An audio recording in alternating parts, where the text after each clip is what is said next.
Hello and welcome to Kabbalistic Astrology, the world's weekly forecast. This is Matt Taylor and my name is Nicola Ercolani, and we speak about the weekly world astrology forecast, including some energetics, spiritual tools, to get yourself up to date, basically what's going on in the week with the planets, etc. So you can ride to serve the consciousness wave amongst the world's changing tides and really prosper in these quite difficult times, we have to admit. Yeah. Hi, Matt. How are you this evening? I'm very well. I'm Hello. good actually. Yes, I'm Very okay. We're recording this about the full moon of Pisces, which is always Yes, exciting. Yeah. very much so. Yeah. Okay, so shall I share a little bit more about it? So why is it so Go exciting? ahead. Okay. So we know that we are in the lunar cycle of Pisces, and that this is the fish and the water sign, and the internal element of Pisces is air. Yeah. So these two combinations and can help us ascend above the material physical world. We're much more in a spiritual kind of month. Yeah. The full moon of Pisces is the last full moon of the year, and therefore we have kind of an ultimate energy in this full moon, a kind of high note to go out on, if you like. So what in the ancient text is being revealed is that in the full moon of Pisces is an energy called Mashiach, or it's a kind of energy that it's the word Messiah in English, but it's a kind of different notion than what religion has to it. So as we know, religion took a lot of things from these ancient texts and turned them into something else. So what is Mashiach in the ancient texts? It's really talking about this kind of energy that is available to us already in the cosmos, but is not yet revealed. Yeah. So it's the energy that we are all aiming to reveal, and that brings this cosmos back to order, unity, certainty, and love and unity and all of those things. So the whole notion of this full moon is really to work on in our consciousness, revealing that energy of, it's like the energy that the full moon of Pisces is the only energy that will be after we've resolved all of this work. So the whole idea of coming into this universe is to be a creator, and therefore we need chaos, and therefore we need challenge in order to reveal the solution, right? Or reveal order, or reveal love, or reveal certainty, or whatever it is, to put all of this back into a completeness, a wholeness, a oneness. So that's the whole purpose of us coming into this reality. So this energy that is the final day's energy, if you like, the end of the redemption energy, the rejuvenation energy, the wholeness energy, is in this particular portal. Yeah. So, what can we do in order to help reveal the energy that is, up there or in here and out into this universe? So the Kabbalists reveal that the big energy that we need in the month of Pisces is happiness. Right? Happiness. Now, this is actually the energy that is, if you're born a Pisces, is most difficult to achieve. We're not naturally happy people. But we're with worries, we are with sadness, we are with depression, we are with something's going to happen, we can't see the reality of things. So we're in delusions. So really, happiness is the energy that is above the nature. Enjoyment, joy, all of these words are the key to abundance. And that is why we see the fish. It's always in our psyche, the symbol of abundance, right? So we have to really connect over this physical world and enjoy our process, bring joy, bring happiness, and all of those things to our process. So, really live these next 2 days, regardless of what's happening in your life, as in a kind of joy. And that doesn't necessarily mean I'm smiling at everything, but it needs a sense that even in my challenges, I'm going to enjoy them. Or even in these tough moments, I'm going to bring an element of certainty and, knowing that I can take myself through these points, right? I can enjoy these challenges, right? Knowing what's coming. That's not our natural tendency. Our natural tendency is to fall into lacks and doubts and I forget what I'm doing, like kind of thing. So if we can just recall our consciousness back into a kind of happiness through this week, through this full moon period, we actually connect really into an energy that we can draw into our lives for the whole year to come. Yeah, I think it's really for those of you that don't understand what Matt means when he says it's the last full moon of the year. So in astrology, we have a different type of year measurement than in like normal people society. Astrological year ends always with the full moon of Pisces and with the Piscean month, and then like the new moon in Aries is then the new year. It's like basically more of a Celtic calendar type of thing where the spring, the offspring in spring season in the northern hemisphere is looked at as the new year. And I think that makes so much sense, especially like when we go into the ideas of when does nature start to nourish the humans again? When does nature awaken again? So with all of that, like, and especially also with the cycles of female and males, that makes total sense. So that's why we speak about that. What came to my mind when you spoke about this whole notion of the seeing within and without, claiming what is already there within you, just to like have the certainty that it's already there and that you're already doing what it's already all good. I think I personally go through a lot of changes at the moment, and I would say a year, 2 years ago, that would have cracked me big time.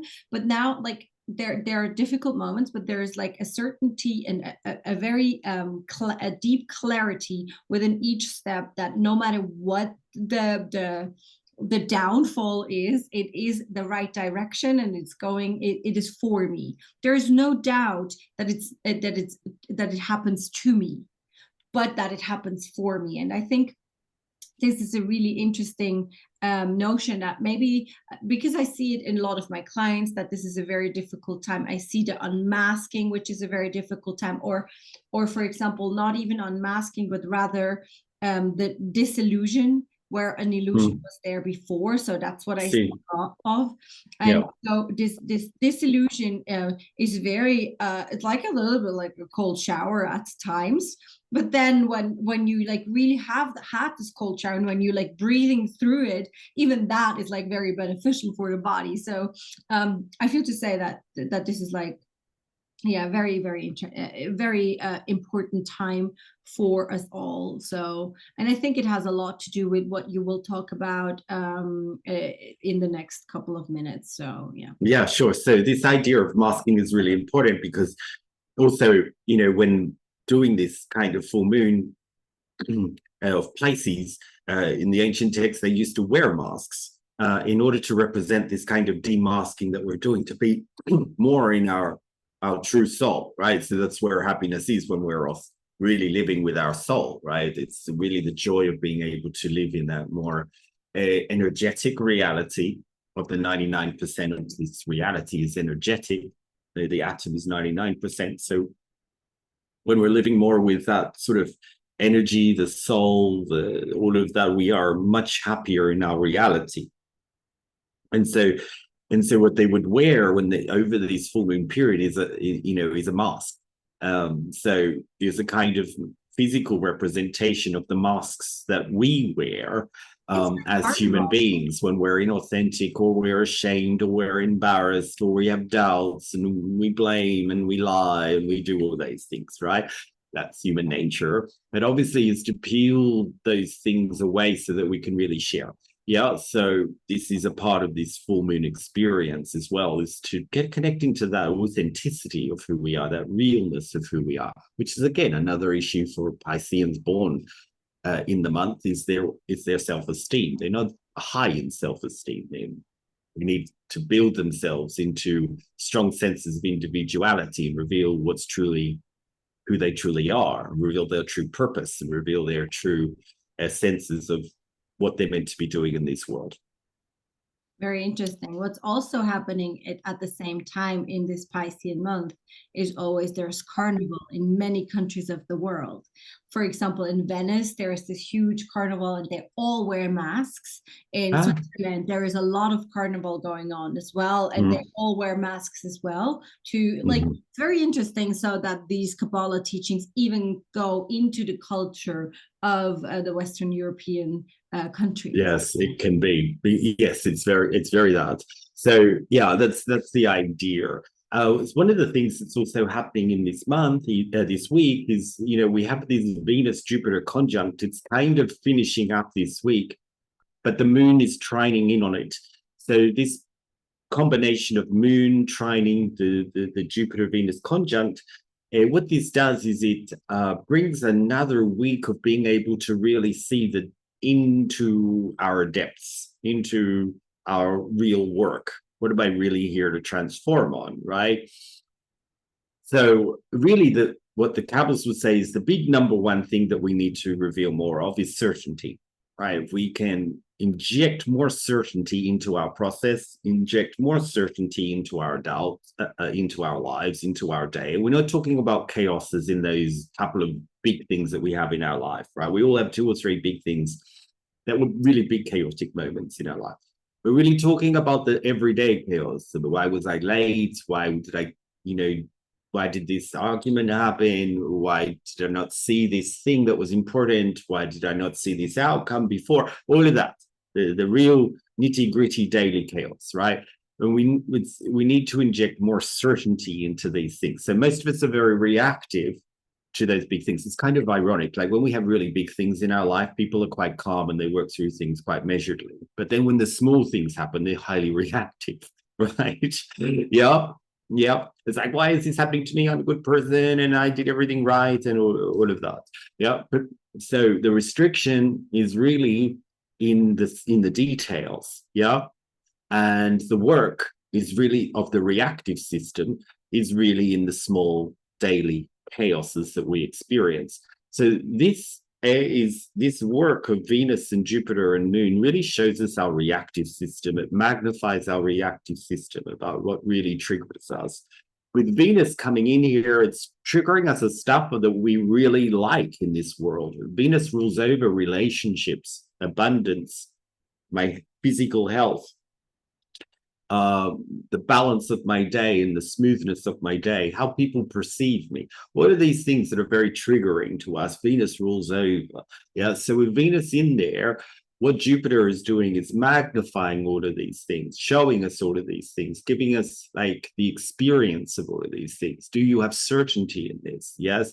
And the moon is really the soul, and the shadow side of the moon is the emotional reactive system, right? The drain where we take from other people, right? We just, for ourselves, I was right, it should have gone my way, this is the way I wanted it to go, why isn't it working out for me? Right? That's the shadow side of the moon, and the light side of the moon is the soul, what it wants to share, yeah, how it wants to radiate, right? The light it wants to reflect into this world. So here we get that really like this week. But with the trine, because it's not, the trine is a merciful energy. So it shows us ways we are without the big sort of like grind. We get a chance to look at it with much more mercy, much more kindness. Yeah, much more, look at this, do you want to do something about this? Or do you want to change this? Or do you want to have a look at this? Because this might help you if you transform in this way. So this is the idea here. We get a lot more mercy. Now, Jupiter and Venus are in Aries, which is the sign of me and my existence and who I am. So we will, with the combination of all of these things that are happening, we're really looking deep inside of us about who we are in these daily life moments, right? We get big insights, big like opportunities to really see what is happening with me when these things happen. And they don't necessarily have to be bad things. Like some people freak out when things go well, oh no, it's all going so well, and something's gonna It always depends on what your belief system says. That's right. Now, like some people are like, "Oh, this is going well. I don't know what's going to happen tomorrow. Well, this is going terrible. I don't know what's going to happen tomorrow." Either way, we have a doubt, right? So we need to watch ourselves on a like to keep that zen about us, that calmness, that balance, to be in equilibrium, to be, in a real nice place with our universe. Okay, these things are happening, and I'm in it and out of it at the same time. I'm in it, going through and experiencing these things, but I'm not reacting to them. I'm just going through as the experience reveals itself to me. Very difficult, a very high state of living, but at least we know what we're aiming for.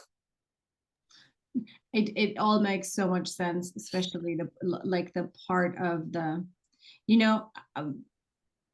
the soul, what the soul wants to reveal on planet Earth, what the soul wants to, like, we in Kundalini yoga, we say that you want to bring you want to like do the yogas in order to clean your subconscious mind, in order to clean the mind in general and the body, so you can bring more of the soul through into the planet Earth.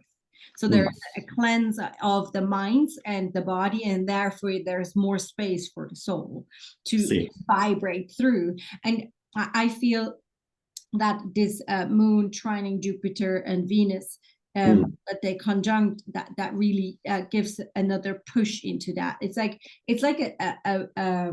a fork. It's like, do you want to go left with getting more of your soul into the space, or do you want to go right and not and go back to where you came from, basically? And I feel it's a very the distinction between these two is very subtle at the moment. You have to be very smart, and you have to stick, like, I feel it's a time on planet Earth where you have to stick to your practices, whatever your practices are, and just not, like, stick with it and stay with it and go through it. Yes.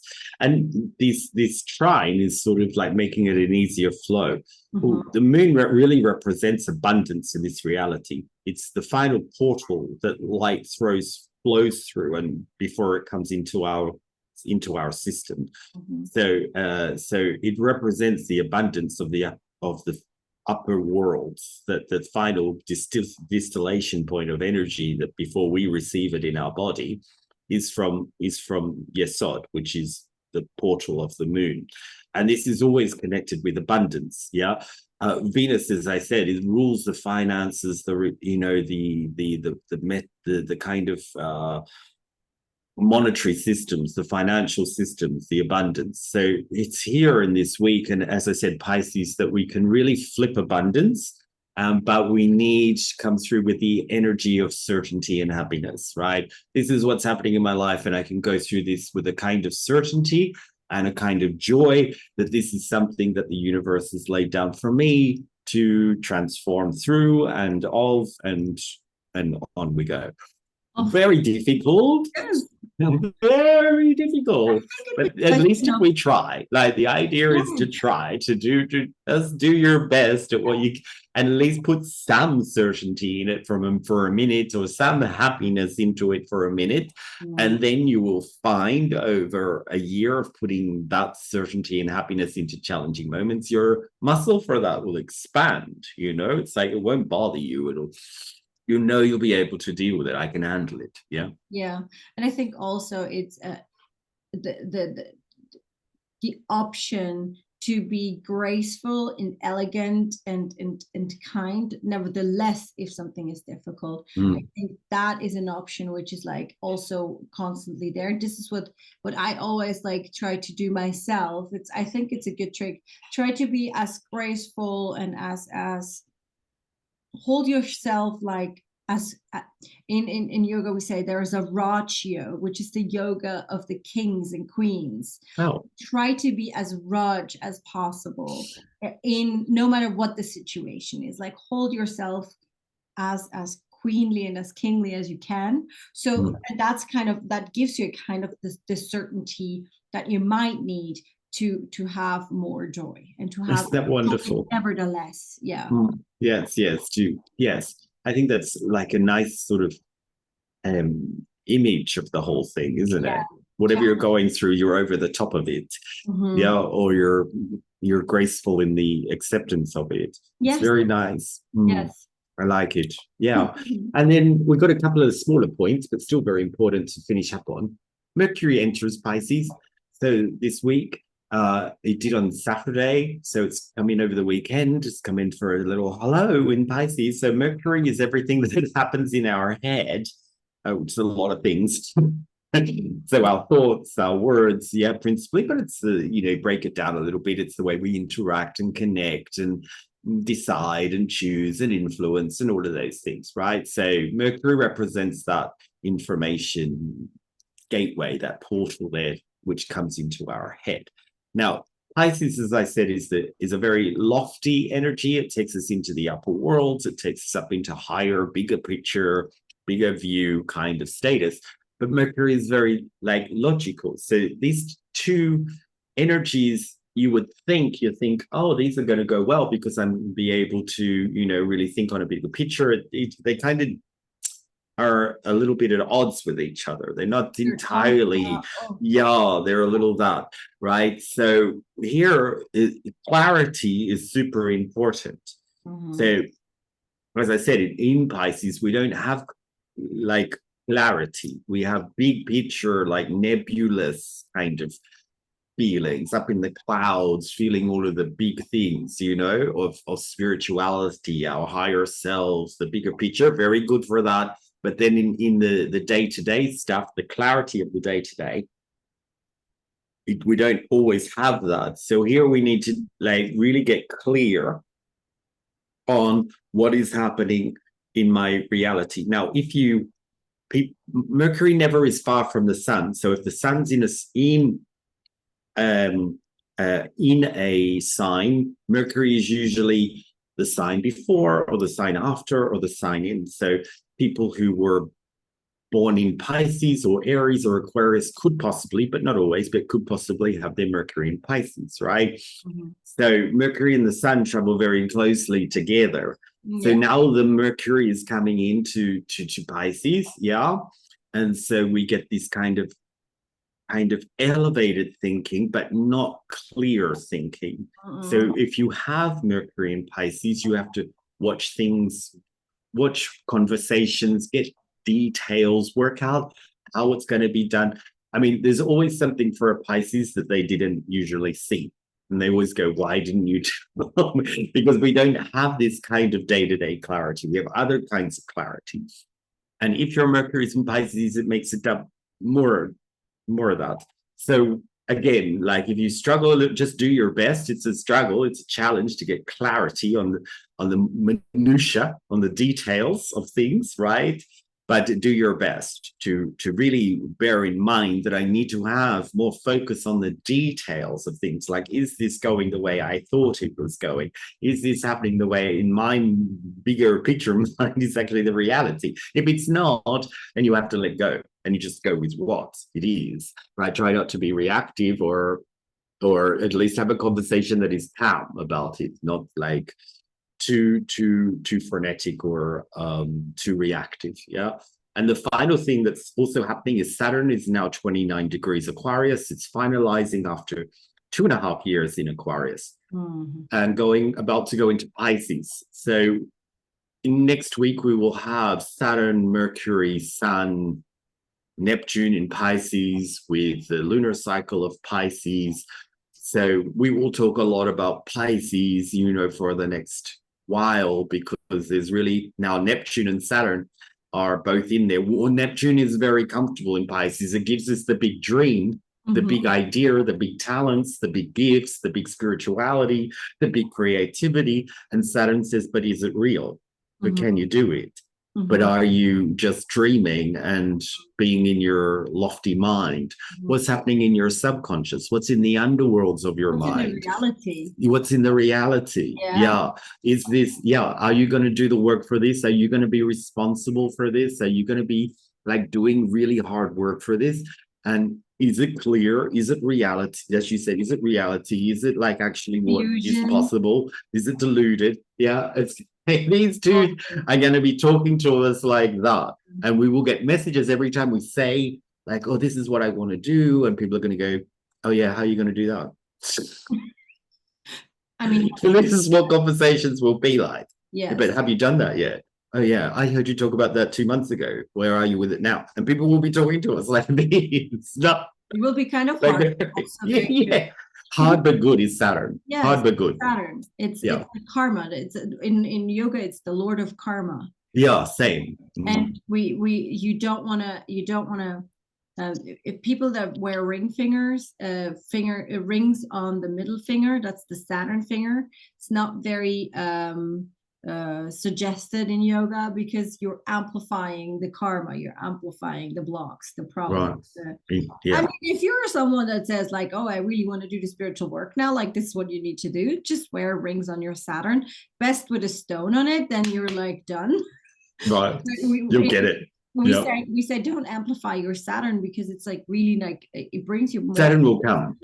Saturn will come. Take you to that. Oh yeah, he will. And if you amplify him, it will come even more. And I think it's enough what he brings on just by like doing whatever he does. Yeah. So I have most of my planets in the last part of the astrological year. So Capricorn, Aquarius, and Pisces. Mm-hmm. So for the last like 5 and for the next 2 years, Saturn is going over all like 6, 7 planets. It's just on and on and on, right? But I don't find that I'm in a worse place off for it.